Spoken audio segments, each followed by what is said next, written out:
So the first thing I'd like to mention is that we are trying something new today.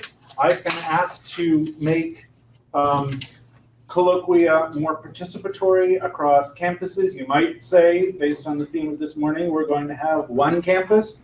I wasn't there for that since I was teaching, so I don't know how it's going to go, but we're trying to connect to other people in other places. And I see there are 9 people from other places who are tuned in right now.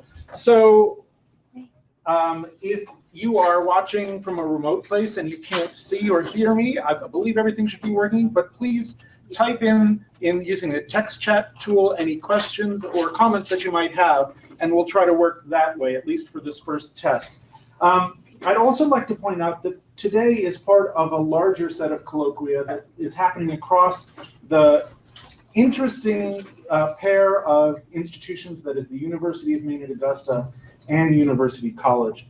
So earlier this semester, we had someone talking about housing discriminations and real live experiments that are happening in this state to ferret them out. Here at URock, in 2 weeks, we will have, please, must not be missed event, How Many People Are You? Featuring Steve Morrow and John Potter. Ask yourself how many you are. I have no clue. Who are you? But that's not all. We're also going to have the glue that holds together this institution. Deb Meehan is going to be making a presentation on the incorporation of high school students in a program into University College at Rockland and how that has worked. At the University of Maine at Augusta, we're going to be talking about information literacy. We're going to be talking about architecture. All of these and more are places where faculty members and staff members come together to share the information they have and for us all to learn from one another, which is kind of the theme for today's talk. In today's talk, which is called Online Education in the Year 2030, I'm asking us, as we get ready to receive a unified online report, not to think about what we want to do next year, but what we want to do in 15 years. And it's really a little bit scary to think that the year 2030 is in only 15 years. Wow. It's actually closer.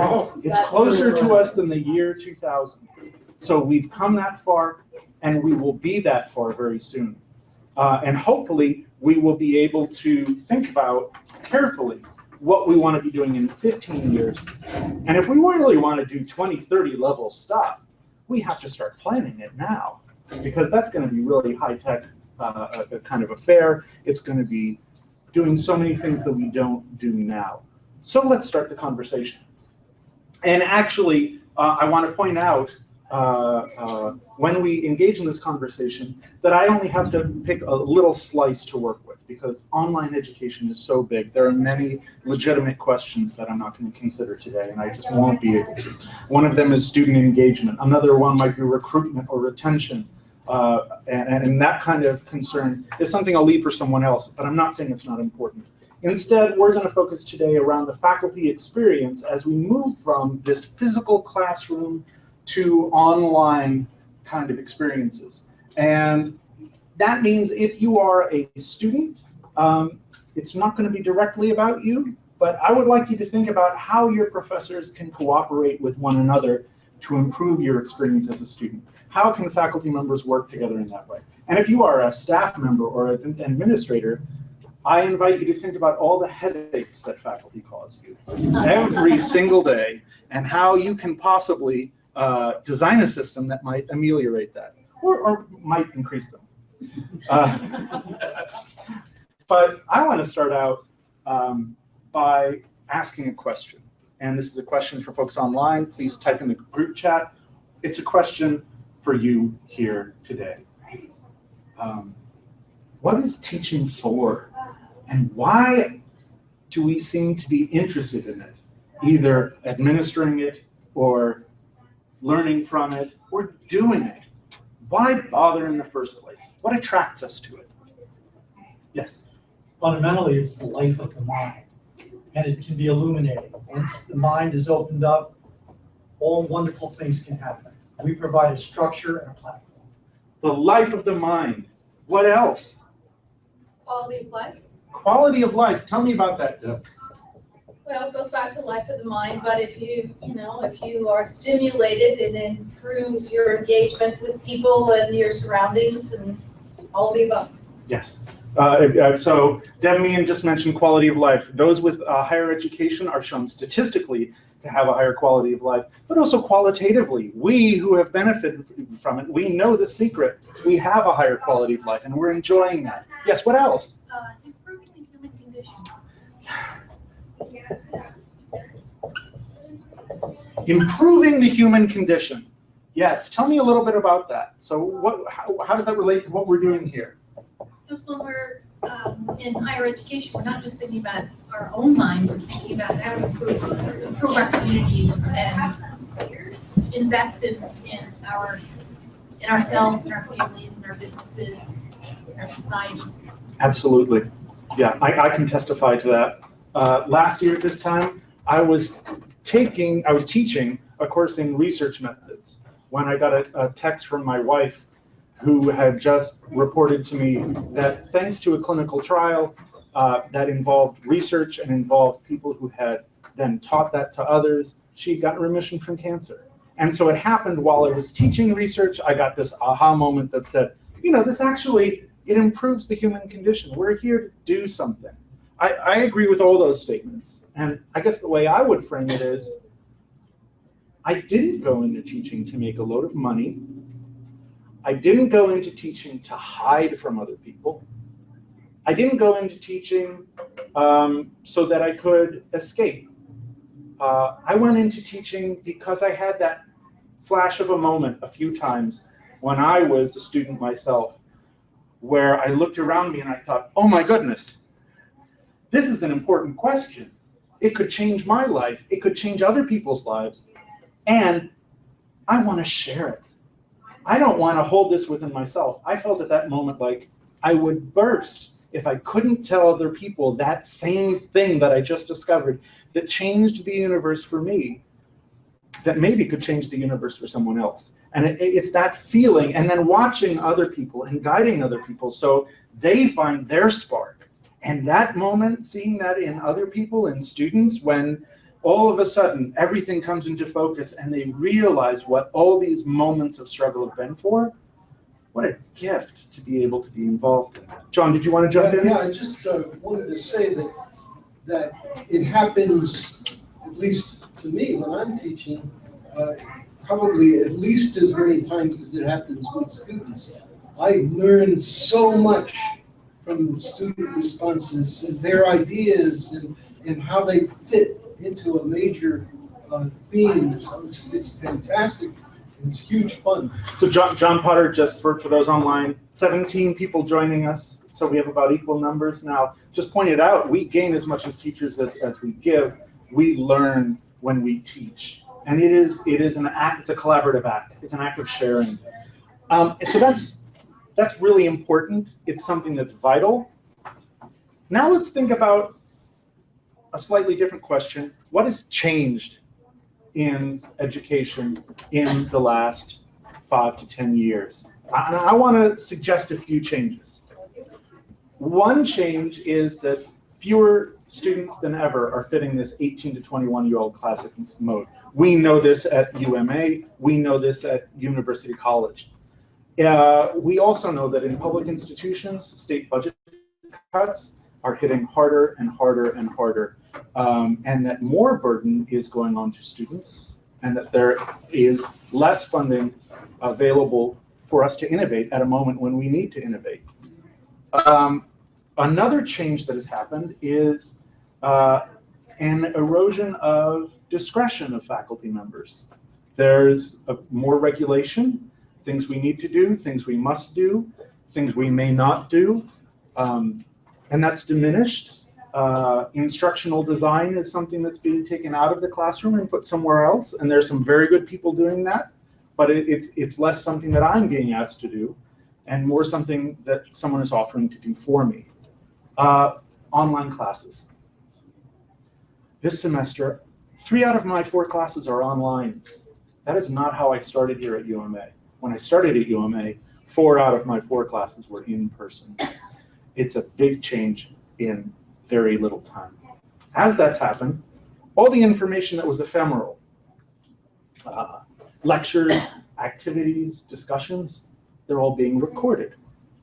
It's another change that's happening. So these are artifacts of teaching. And if we look hard enough, we can see them leaking out from behind this old, restricted zone where you used to have to be in the classroom to see them. Everything's leaking out online. So with that happening, with all those changes happening, but still, with the life of the mind, with the quality of life, with the spark in our students, and with the desire to do something to make life better, to improve the human condition, how are we going to bring those two together? I want to, at this point, bring up a picture. And to do that, I'm going to need to mute here and share a picture of where we are today. It's a classroom. And I'm going to shut the door just for a moment. So here we are in a classroom. Some of us are in the physical classroom today, some of us aren't. And I'm going to ask a simple question. What in this picture do we need to continue to have that same experience that we've talked about, that so much excites us as educators or that we experience as students? And what can go? We need the people, We need the people. Which people do we need? the teacher and the students. That's actually an open question. She said, we need the teacher and we need the students. Do we need the teacher more than once? Once the teacher delivers the content, is their work done? I hear a case being made that we need teachers and we need students. Yes. How about the interaction among students and teachers? Yes. That can be oral, it can be physical, it can be micro signals. All of those things are hugely important. So John Potter just pointed out we need things like microsignals. We need things like glances. We need things like shrugs, sighs of exasperation that help us figure out when someone says, no, it's all right, is very different from, no, it's all right. That's a kind of an interaction that's vital. And maybe we need that here. It's something that's invisible, that I can't take visibly in or out of that picture. But we've talked about what we still need. What in this picture do we not need? What can we get rid of? What can we destroy and still have the same basic experience? What could we do away with? The room itself. The room itself? Okay, why is that? There's no need for learning or teaching to take place inside the walls. Right. If we took these walls away, we could still be doing exactly the same thing. I would counter and say in a traditional system, once the walls are taken away, distractions open up. If you're teaching class outside, all kinds of stimuli can turn away from your central focus. So once the walls come down, other things happen.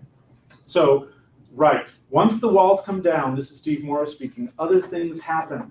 And those other things can be distractions. Those other things can be thought of in ways other than distractions. So we need something to make for distinctions and say this is what belongs, and we need something to exclude and say this is not what belongs here today. Right, the walls being your central focus of being there.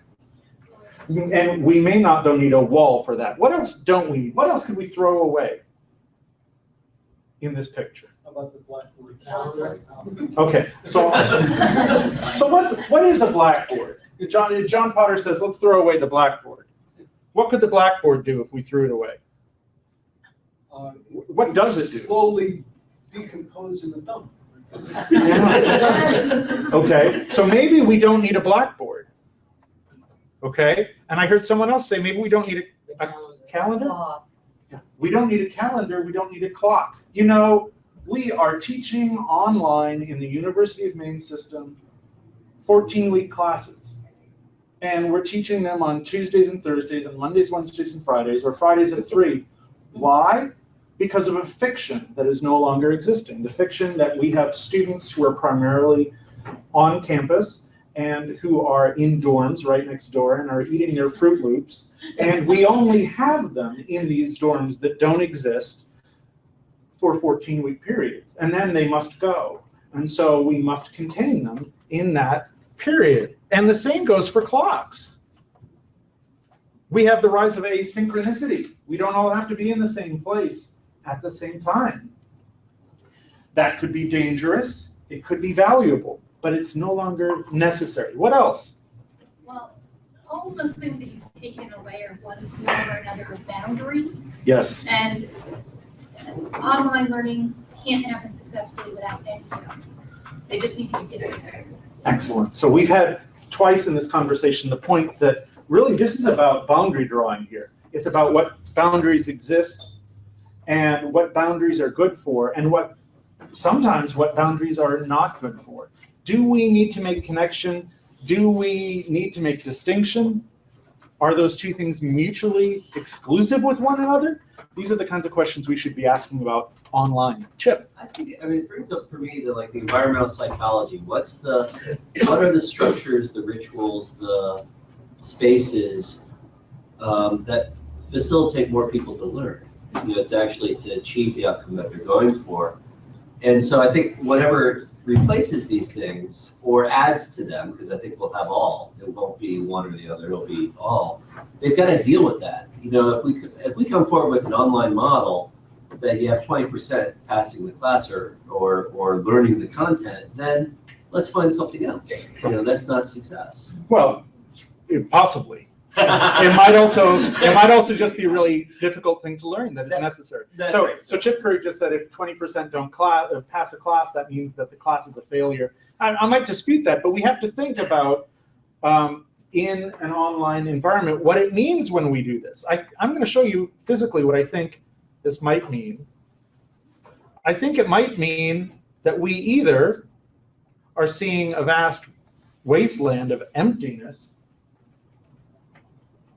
which I certainly hope is not the case, or at some point, if we look around outside these walls that are coming down, whether we like them or not, we might notice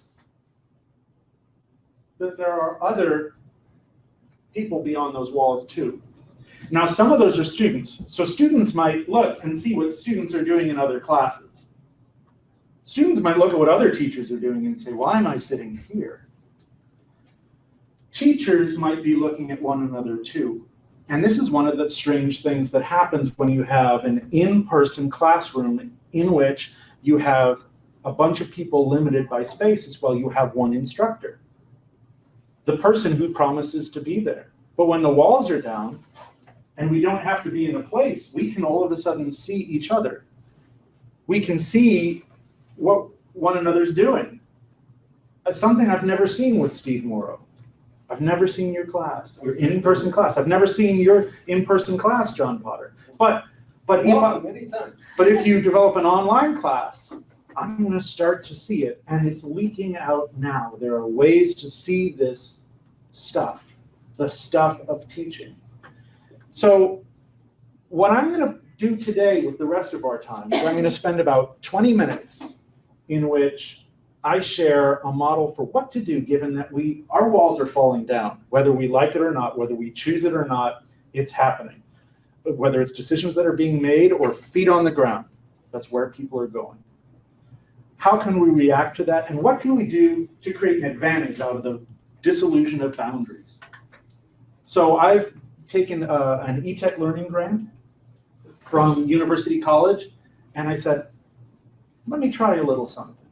And I tried to create a prototype of an environment which is a place for faculty to actively start to look for one another, to see one another, and to share what we have with one another.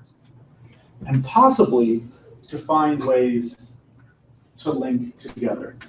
in a way that is not limited by a particular time. It's not limited by a semester. So we don't have to come up with a semester's worth of work. It's not limited by space. And so after I show that to you, I would then like to hear your critique. I would like to hear your criticisms. I would like you to tell me what's missing. I would like you to tell me how you would run the zoo, to quote Dr. Seuss. If you could build something that would take us forward 15 years, what would it look like? So let me show you very quickly what I've got. It's a website. It's called mainoslo.net, and you can visit it right now. OSLO stands for Open Structure of Learning Objects. Open meaning we already know that the content of what we teach online is leaking out, and rather than trying to hold on to it like water through our fingers, why don't we give it away? Because we became teachers to share, not to hoard. We became teachers to share. So why don't we share it? It's learning objects, which is a bit of a clunky term, but that's what pedagogical people call them. We used to call them lesson plans or sparks of insight, but they can be anything from a day's worth of work to an hour's worth of work to 5 minutes worth of work that generates some kind of understanding or skill and may ask students to do something online as well. And it's a structure. As I want to show you, part of what I've done is to create a repository for these learning objects, the things we teach, the skills that we have, and how we do it online, to share it broadly. But it also is a place where we can curate, where we can reconstruct the idea of what it is to have a course. A course is a path. And I want to show you a simple piece of technology in prototype, a bit clunky, where you could chart a path. Now, anyone at all can sign up for an account on mainoslo.net. Anyone who has something to teach, as of right now. There's a link right under register for an account that allows you to do that. You could do that today. When you do that, you'll be taken to a dashboard, which is created in a learning management system, actually a content management system called WordPress, that I've modified with a series of plugins to add taxonomy and academic content, and I've further modified through PHP code. Okay, that's all the back level stuff we can talk about later. But the result is that there is a place where you can add a learning object of your own. And these learning objects can be added in a place that looks a lot like a word processor. There's a main area where you put in words, but you can also put in media, like images. You can put in videos. You can put in simulations. You can embed spaces where students can post their work. There's titles. There's a little bit more than that I've added down at the bottom. If we're teaching in smaller scale, you still should be able to say what a student is going to learn when they're done with this experience. Add learning outcomes. Over on the right, you'll notice there are a number of areas where you can add things. You can add something called a tag. In old school library speak, they were called keywords. And these are just words that describe what you're teaching. You can place yourself in an academic discipline, or you could place yourself in more than one. If what you're teaching might have something to do with art history, but it might also have to do with computer science. You can place yourself in a particular field, and you can describe formats. All of these become ways by which students can then search for things to learn, or your fellow teachers can say, I wonder who else in the University of Maine system is talking about subject X. Classic search technologies allow you to do that.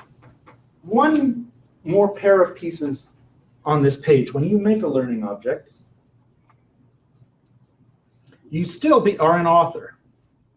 And some of you may be familiar with Creative Commons attribution. You get to choose how much you want to share and how much you want your authorship to be recognized. When you write this, do you want to give it away for free and let other people use it with no conditions? Do you want your name always to be attached? You get to add a license.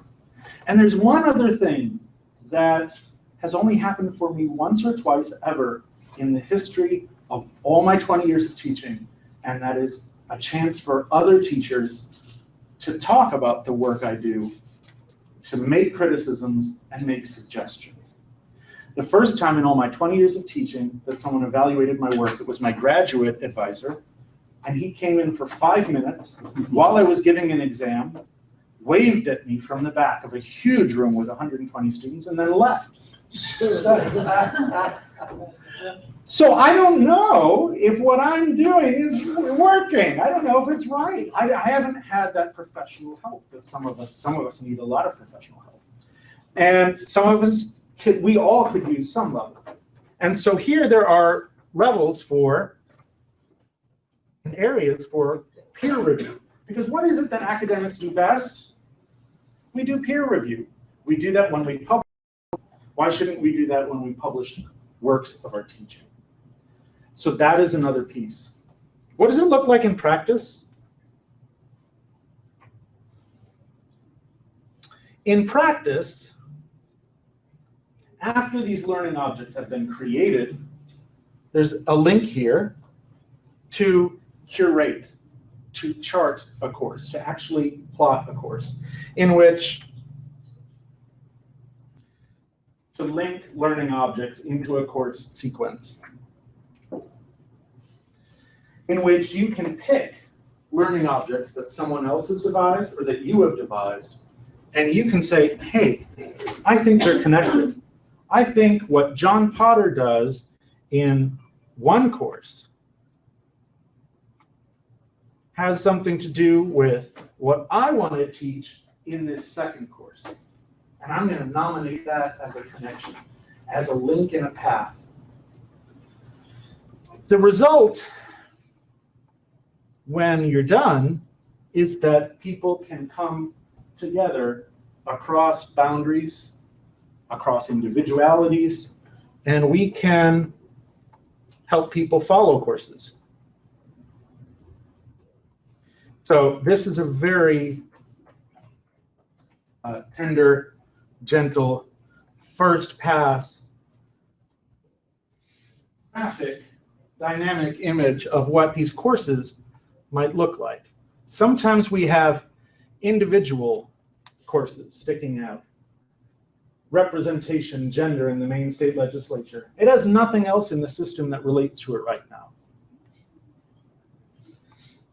How to read and evaluate a research article.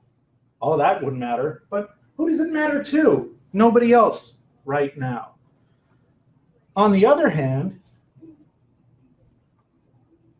there's a trio here. It's a trio of learning objects having to do all with social networks. And one of them is about basic elements. Then there's a notion about horizons of observability, which is in turn related to network distance. And so these courses are not mandated by me as the designer of the website, at least hypothetically. They're mandated and created and suggested by people who visit and say, hey, I think this is what you need to learn in order to do that. Now, it's a little complicated already if we have just about 10 of these learning objects. It becomes a lot more complicated if you can imagine 1,000 of these in a space. But then imagine being a librarian about it. If you were a librarian, what could you do? You could say, oh, well, down here at the bottom we have a form that suggests perhaps you might want to filter by this keyword. Or perhaps you might want to filter by the instructor who designed these. Or perhaps you might want to filter by academic subject or by time. Or you want to look at all the learning objects that have some interactive aspect in them. And then it narrows it down and narrows it down and narrows it down until someone who wants to learn something can see something all on their own. And then, of course, we eventually want to see the learning object itself, which will have learning outcomes at the top, which can incorporate multimedia information, including, by the way, some learning objects about how to write learning objects on the system. It's kind of meta. graphics, walkthroughs, all are possible. And finally, just as of last night, the addition of, in addition to facts, the all-important when it breaks supported, submit a ticket. Just added that last night. But what I've done here, with a little bit of knowledge about programming, a little bit of knowledge about WordPress, a lot of reading about how other people have thought about teaching online, is to jerry-rig something, basically with string and tape. And it works. It doesn't work perfectly, and right now it wouldn't work to scale. But I had this in mind kind of as a conversation piece. So I've placed this out here. I've described what's possible here, how we can create a space where we make each other's work visible. We don't try to hide it anymore. We don't make real all these physical objects that we've just gotten used to in ways that in online education is not happening right now. For instance, if I teach a Blackboard course on Blackboard, right? You can't get access to it. We've built a wall. You can't see it. And in fact, we demand that students must pay money to see it, even though we're connected to a land-grant institution that promised 150, 200 years ago, depending on which one we're talking about, promised to make education and knowledge as free as possible and to spread it as wide as possible. That's our charge. It's not like a MOOC. And have any of you ever tried a MOOC? Coursera, edX, Udacity? These things all have multiple weeks. They're all taught by one teacher, and they all have lecture, activity, discussion in a 7-week course. Why do we need to do that? Why do we need to have 3 credits of study? Could we maybe instead, taking all those elements away of time and space, allow people to, in a really interdisciplinary approach on steroids, piece together these little pieces and create something for themselves and be able to then demonstrate through all of these put together that they have charted their own course and followed their own course and combined aspects of learning from communications to sociology to biology that we can't even think of. As administrators, if we allow this sort of thing to happen, might we one day go through that search, filter by a term like epidemiology, and find that we already have 80% of a course in epidemiology already put together, and that all we need is just a little bit more? That's what I'm groping for. And as someone who's just trying it out and working toward it, I acknowledge it's not there now.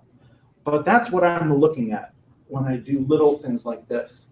And it's what I'm hoping we'll be able to do by 2030. So what I want to open now for questions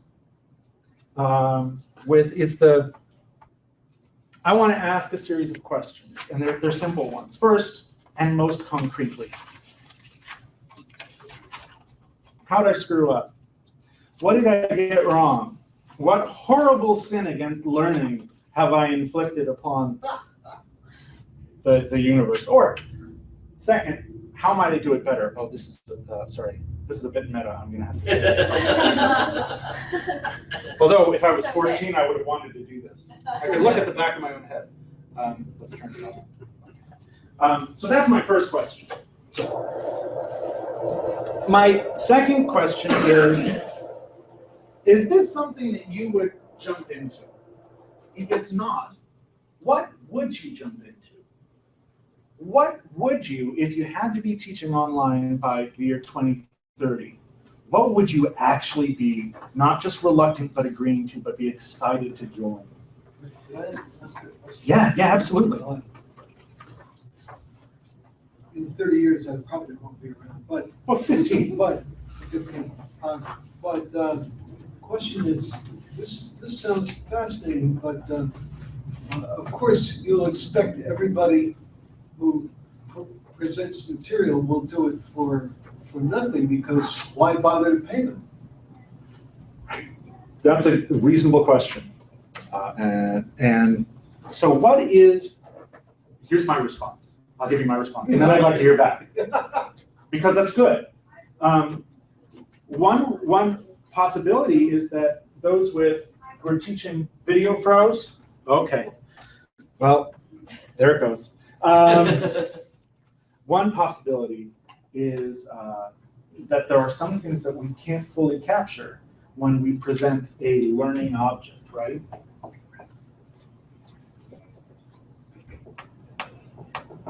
What is that? And my answer is, what that is the deep substantive interaction between two people, in which one person says, okay, I've taken all this stuff. I've absorbed that reading and looked at that video, and now I've made something. And what do you think? Or is this as good as I think it is? Or what else could I do with this? And that's really what makes us excited, isn't it? That's the spark that we're talking about. And I don't think you can reduce that to a learning object. So actually, I would say, I think these things are advertisements. And they're advertisements for that deeper involvement. Now, what if we could separate out the drudgery, the bit where we say what we have said 1,562 times already, and we could say it once, and then everyone could come in, for those paying students, or we could meet in a virtual space or a holodeck or wherever it's going to be, and we have that rich experience right from the get-go. That would be fun. Okay, go ahead. One other question. How does a student pass a course? Well, here they don't. It's not a college course. And what it is a place for faculty to share elements of their teaching. And it's also a place where freely we can offer something that is not a college course, which is for someone who's 98% of the way there, or someone who is a self-directed learner, or an autodidact, right? Who's your Michelangelos of the world, who just need to go get the information, but they can get it. It's kind of like a cooperative extension, right? Cooperative extension hasn't killed the university. It's a great thing that the university does to share information. But really, if you really want to get to know the information that those people who've written that information at cooperative extension share, you got to go knock on their door. And that's where the real meat still happens, and that's where we are still valuable, I think. What do you think? Sounds reasonable to me. Okay. Except it's more fun sitting down with a person in the room, because look at all the goodies you get. Yeah, if you're still there, I hear the video is frozen, but there's candy corn over there. You're missing candy corn.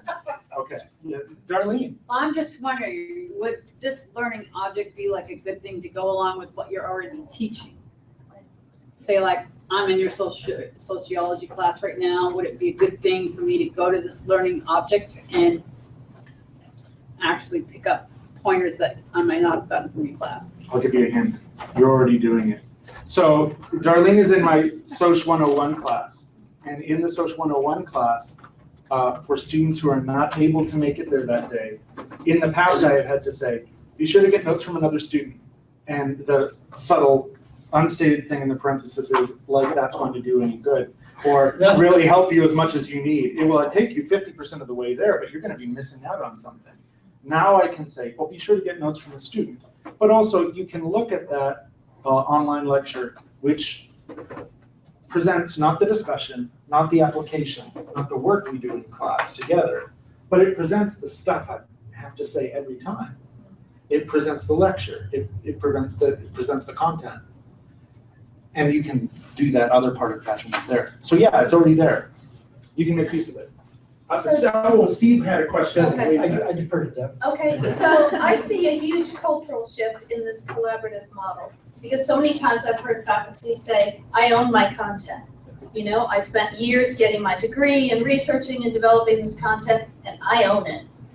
So you're breaking down that ownership piece here. Not necessarily. Because, well, for two reasons. Am I saying it can be stolen? Yes. If someone steals it and wants to reproduce it, first of all, there's a Creative Commons license. So the law of that I'm going to be agnostic on. But the reality of it, with a date stamp, is that this is establishing a place and a time when a faculty member created original work and claimed authorship to it, and they have first claim. Can other people use it? Yes. And that is the difference, I think, which is saying, we're here to give. We're not here to hoard. We never expect to become rich. And the worst thing that happens if you're a teacher, I think, is this notion that when I'm starting to age, when I retire out, does everything I've learned die with me? Do I want to share it with the world? I want to share it. And yes, that part I think is a cultural change. But I think authorship just means something different. I mean, when I publish a journal article, right? If we followed that logic, I should never want to publish a journal article with my research because I'm giving away my knowledge. But really, somehow with academic publication and research, we've created a culture in which that's rewarded, and we cite each other. So that's the other piece. We have to cite each other, and we have to acknowledge the other work that other people are doing. If we can create a culture of doing that, I think this can be kind of like publication of research. It's just publication of teaching. Yeah. The two things that really kind of excite me that I see are problems right now. So one is the whole effort by higher ed to do prior learning and to value that and to give credit. And you could see this matching up. I could see this matching up with the effort UMPI is doing and K through 12 has done already with standards and saying, show us you've mastered the content, and that's good. You don't have to sit in the chair for 15 weeks, 14 weeks. Mm-hmm. The other thing I would really love as, it's very hard to help students figure out who would be a good match online for as a faculty member, because you can't see in there at all. And I'd love to be able to go look and say, wow, this person's put up like 15 things. He's got tons of, she's got tons of connections to other people. They're in it, and they've been peer reviewed like crazy. It'd be great to see, and as a student, as a consumer, to be able to see some more indication that of the type of professor this person's going to be. Yeah. I wouldn't like to compare my profession to that of drug dealing, but I'm going to. What's the classic line? Hey, kids, first one's free, right? And what's the idea there? You try this, kid, and you're never going home, and you're going to be hooked for life, which is what we all hope for in the fiduciary sense. But right, by giving ourselves out, do we hopefully get more people to come? Surely they're doing this in other states. Texas already has a learning object depository. Texas has a history with depositories, so we need to not rely on theirs, right? If you know your history. But right, the other part of it is that you mentioned, Chip, is we just got it. we have a better history with depositories. So sorry, prior learning you mentioned, right? There's a problem with this claim. Show us you've mastered the content, right? What I think the rebuttal is to that is actually show me what you can do that's new, having obtained this content. So get yourself content, knock yourself out. You could go get a textbook, right? In a sense, what this is doing is really just cutting down textbooks, and it's offering multimedia, maybe some interactive aspects. There's an applet called a Padlet that I have on there that lets people share documents. That's great, but really it's almost like textbooks plus. The real learning is when a student takes that content and makes their own knowledge. And I think that's something that you can't can. Maybe in 2030 you can, but I don't think we can it now. I don't think we should try, and that's why I think it's unique. Steve. A lot of what you're saying really excites me. Fundamentally though, if in this new platform, well, we're in the YouTube world anyway. Want to do the brakes on my old Dodge Dart, pull it up on YouTube. Yep. And follow the objectives, stop, go back, turn the wrench, come back, look at it, it's already happening. But what happens if we're filming master lessons of teachers who want to give it away? How do we protect the individual confidentiality of the students who are reacting to that teaching and feeding that fire? How do we protect them? Because you can't you can't take a picture in a high school without getting permission of those people in the picture.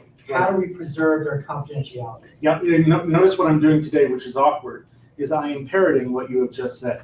So now I'm saying, I have to say, because there is no mic for you, because if I put mics out here, there are students here, it's violating FERPA, There you go. it's a big headache, so I have to say, Steve Morrow just said, and I'm only saying Steve Morrow, and I haven't given full names of students, he has just said, what about those interactions with students that are FERPA protected, and what about examples of interactions where it's with people who haven't given their permission?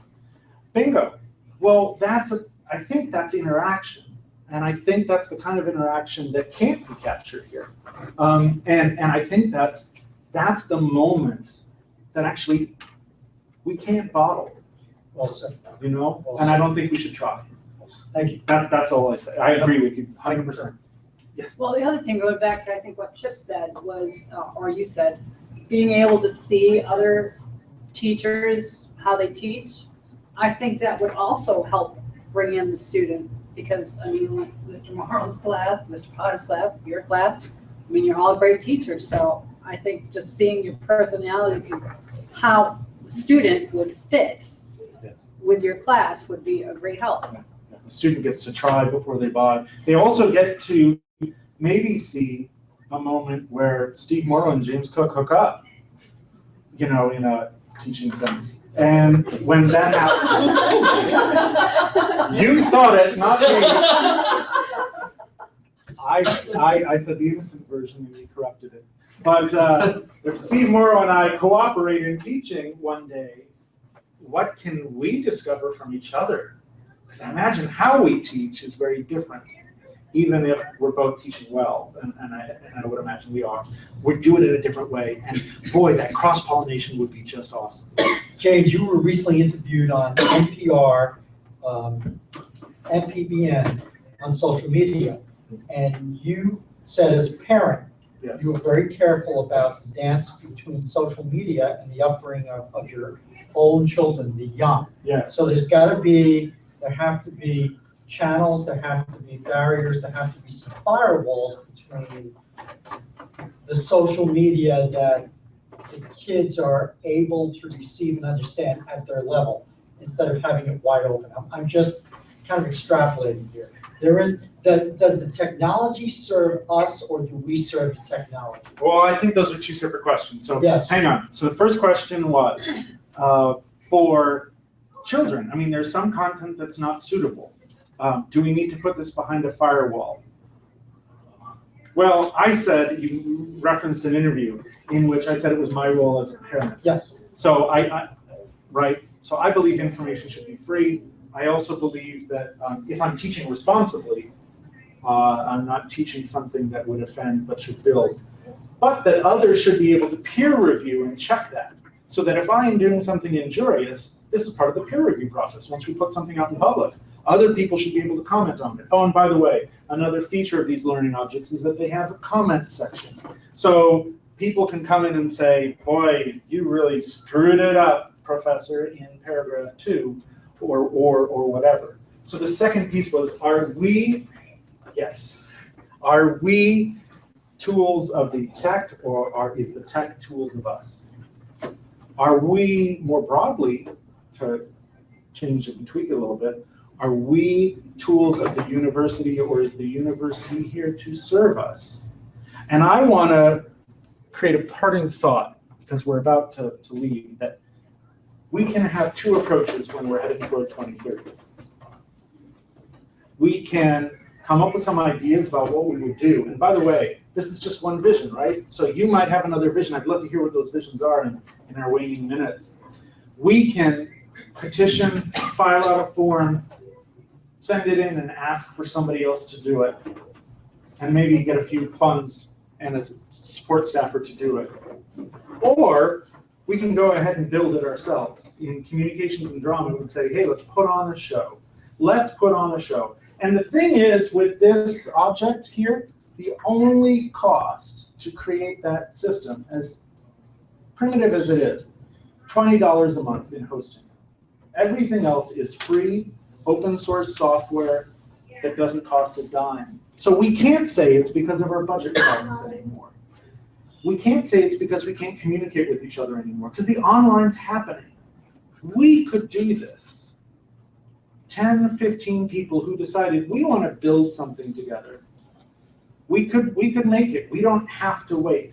And a parting thought on faculty is a quote from the University of Maine at Augusta Faculty Handbook, page 17. Faculty has the right to have full freedom of inquiry, discourse, teaching, research, and publication, and to be protected from influences from within or without the university, which would restrict him or her in the exercise of these freedoms in his or her area of scholarly interest. In short, we can do it, and we don't have to ask for permission. We have the best job in the world. We have a document of freedom. We cannot be limited as long as we are operating within the ethical boundaries of our own profession, which are authorship, which is sharing, openness, creation of the spark. We could do it. And we don't need to form a committee. We don't need to petition to URock. We could start doing it today. So let's build something, right? What would you build? Let me throw that out. This is what I would build. It's from my own head. If you ran the zoo, what would it look like? No one's chatting. There are 19 viewers, but you're lurkers. You're lurkers. But I have to start with laughter. Okay. People who laugh are listening. You don't have laughter, it's not going to work. Okay. What's got to be there? 15 years. Relationships.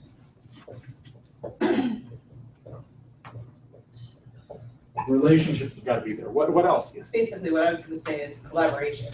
Collaboration. We have a lot of courses that work so connectedly anyway. Yep. Especially I'm in human services. So in that field, there's so many courses that I'm taking that all piggyback off of each other. So having something like this where another professor could go in and say, I want you to look at so-and-so's lecture on this or that, it would be helpful. Okay, and that's the collaboration. What else would online learning in 15 years look like that we haven't got now? Chip, you had your hand up. Well, I'm thinking that there's this balance of starting out with that. I think I've heard you say this before, the kind of the institution or the faculty directed learning, and then shifting to the student directed learning. Yes. And helping students to get there and say, this is what I'm trying to go for. Mm-hmm. And having a way to support students to figure that out so that they can tailor it. Oh, wow. That's the $1 million question there. How do you move from that moment where the homework is to do what the teacher said to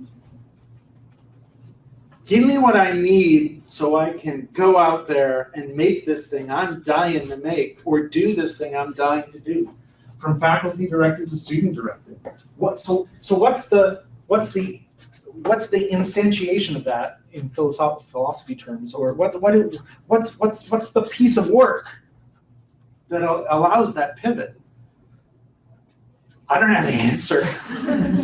It's a flywheel with regenerative energy. Flip the flywheel and it keeps going. It is. It's a flywheel. Good stuff you put inside of it. Yeah. One thing I want to lay out here, though, is equal access to technology, because right now I think socially we have a class system. Yes, we do. And so if this is going to work, everybody's got to have the same stuff and access to it. Yes. So when peer review happens, on the one hand, more prosaically, one of the questions has to be, is this document accessible in the more narrow sense? That is, if there's a video, is there a transcript? If there's an image, is there alt text? But more broadly, can this person get there? Oh, that's a justice issue. Do you have any, what do we do to ameliorate that justice issue? Money. That's a money thing. and broadband access is a right. I mean, he's talking about that and not having to pay for it. You know, say this is like highways. Our broadband is access to the internet at a broadband level like highways. You know, We're renegade. well, no, Chip just said, We have students trying to take classes in Blackboard on their phones, parked at night next to the library because there's Wi-Fi. Yep. And like, So- oh my gosh.